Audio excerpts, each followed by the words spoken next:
In this video, we are going to be 3D modeling and 3D printing a custom enclosure for my praying mantis. Yo, what's going on, guys? All right, we are back home. We have the animals. I'd become a plant parent. Well, with that being said, let's start 3D modeling. Now, for the start of this praying mantis enclosure, my build plate is 320 by 320. For the start of this praying mantis enclosure, because I have such a large printer, we are going to use the entire base of the printer. Now, before we get started with this 3D model, there's a few things we have to keep in mind. I want this enclosure to be printed with little to no support material, meaning the top of this enclosure has to be removable. And that's where this comes in. This is called a tolerance test. And with this test, this helps us see how big my gaps need to be with this 3D model. So most likely I'm going to be going with a 0.03 gap in between my models that fit together, because this is a little bit too loose, the other one is a little bit too tight. Now, with that being said, now we can finally start modeling this. Now, I've had a 3D printer for many years, and this is one of the hardest projects I will ever have had to 3D model myself. And with a lot of trial and error, this is the first prototype. All right, this is the first iteration of the mantis cage. Now, it's pretty boring. There will be multiple parts of this video, so I will be doing multiple different iterations, adding different 3D printed objects into the enclosure. This is just the basic get the box done, but we also have these little hooks right here. So these are freely movable hooks here.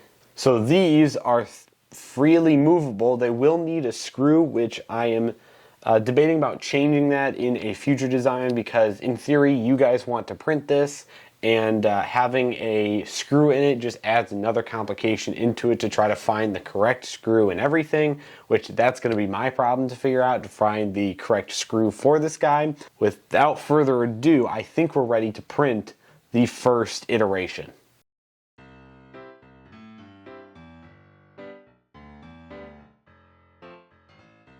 All right, we have the pieces fully printed. First of all, this took about 1,000 grams of filament, which is just a whole spool of filament, give or take a few. But this, realistically, looks pretty nice. Now, the real question is if I am smart enough and manage to, like, do the angle right or whatever that puts this thing on. So let's try it. Please work, please work, please work. And it's tight on there too, so it's on there. And it looks pretty good. It's dark. I realized after the fact that I put no holes for air. Now, obviously there's a giant opening right here, and this is going to be a plexiglass opening, and I have a bunch of plexiglass downstairs, so we're gonna head downstairs and hopefully it fits perfectly. All right, we're down at the workshop. We have our plexiglass sheet. And obviously we have our enclosure here.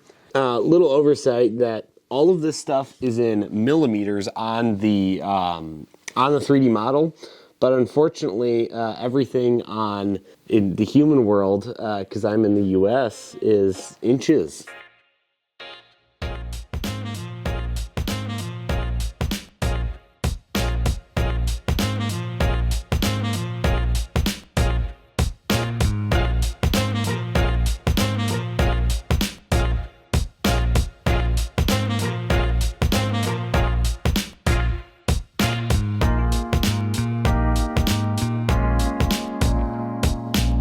Well, I'm not very good with cutting plexiglass yet. I'm better with glass because it's a lot less flexible, but it came out pretty decent. There is a little spot right there where it didn't cut cleanly, so I'm just going to use my Dremel and clean that up, and hopefully this guy will fit in nicely.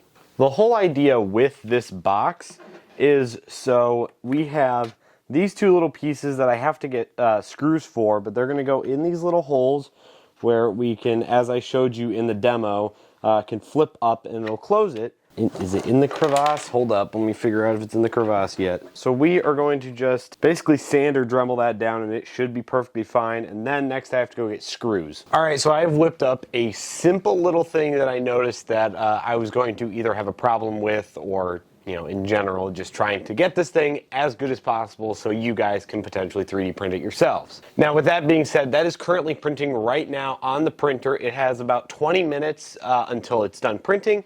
So with that, I'm going to go to the store really quick and grab the correct, in theory, correct screws for these so we can fully put this together and see what I need to fix. All right, we are back from the store. Got our parts here, as you saw. Also, these are done printing. Now with this, we're gonna take this and slide it. All right, after a little bit more dremeling, it does fit better. But now we actually have to put on the knob. So this guy is gonna line up pretty freaking well. Look at that. All right, so this is going to be middled. So we're gonna move it up just a little bit. All right, we have our mark. You can't really see it because it is red on red, but I can see it. So we are going to take our little piece. For this, I'm just going to take a little bit of super glue and actually put it on there. But first, we have to scratch this up so the super glue will actually sit. All right, so we have this guy all glued up. It looks really good. Now, we're going to move on to the actual latches that are going to keep this thing on. Now, this is what I chose to put onto hardware-wise onto this thing, and it's pretty simple. So it is just a screw, a washer, and then this will go on top of it, and then we're going to screw it in with a little tiny hex nut. But I realized that I was going to try to use the exact screw that I used to model this, but I realized that there are no threads in this thing because the layer height was not exactly perfect, which means these little things right here that are poking out to keep this thing fully enclosed, as you can see, obviously aren't going to work. So we will change that on the 3D model, but obviously I'm not going to reprint this thing just for one or two simple things that I will be redesigning in the second version of this. So we're just going to cut it off with a saw or something. So, all right, well, we have this little piece off, and you can also see how it did not print fully correctly. It does have some layer lines sagging right there. So it's good that I'm changing this design, but now we are going to get the hardware set up.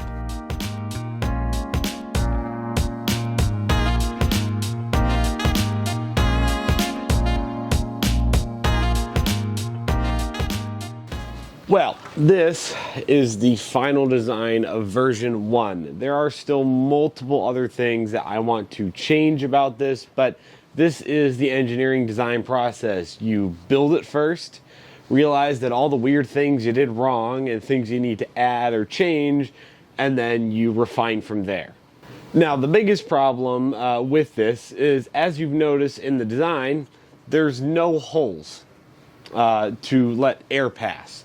So we are going to fully set this enclosure up today, but there will be multiple other videos coming out about refining this and making it the best enclosure possible. So we are going to take this 3D printed thing that I have on other enclosures that aren't fully 3D printed like this one. We're just going to add it to the side. I have more printing right now where I'll be able to put another one on the other side just for a little bit more airflow.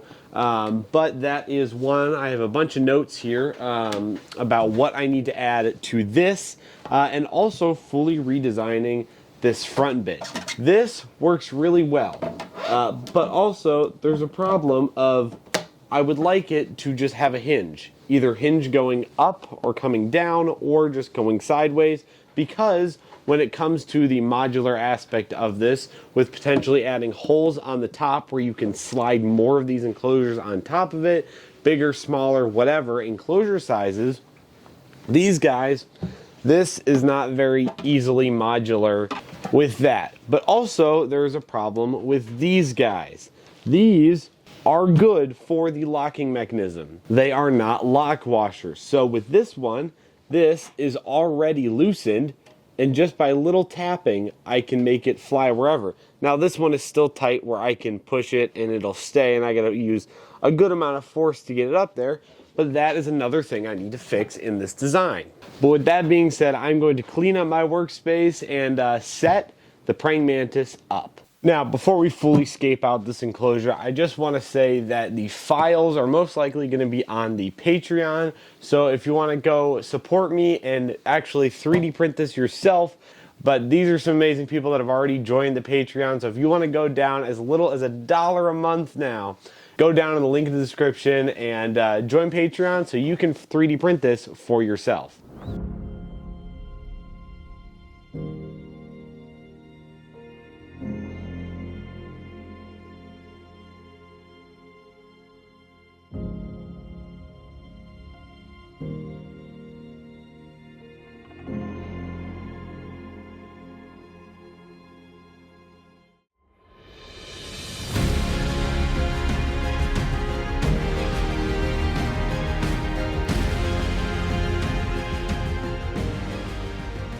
As a first attempt, this enclosure is pretty darn good. Now, I've been saying all episode that this is the first iteration of many iterations that I'm going to do to this to make this the coolest and best 3D printed enclosure that you can buy. And also, 3D print yourself, because it is 3D printed. This is the enclosure he was in. This is about 4 times as big than the enclosure he's currently in, which is just a little container. And I hate this enclosure, so I'm going to be so glad to upgrade him into this beautiful thing. There is our praying mantis. It is known as a dead leaf praying mantis, so it obviously looks like a dead leaf. Oh my gosh, he is big.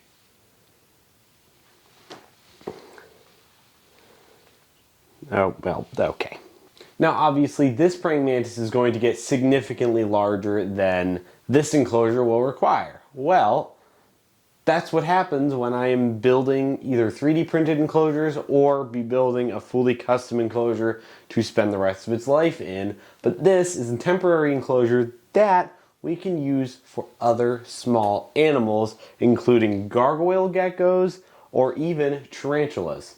With that being said, that is going to do it for this video of All in Reptiles. Hope you guys enjoyed me becoming a reptile engineer to build this enclosure, and there will be more videos coming out about this guy and other enclosure designs being more vertical or more horizontal or stuff like that. So if you want to see me build some crazy cool things with my 3D printer and bring 3D printing into reptile care, subscribe.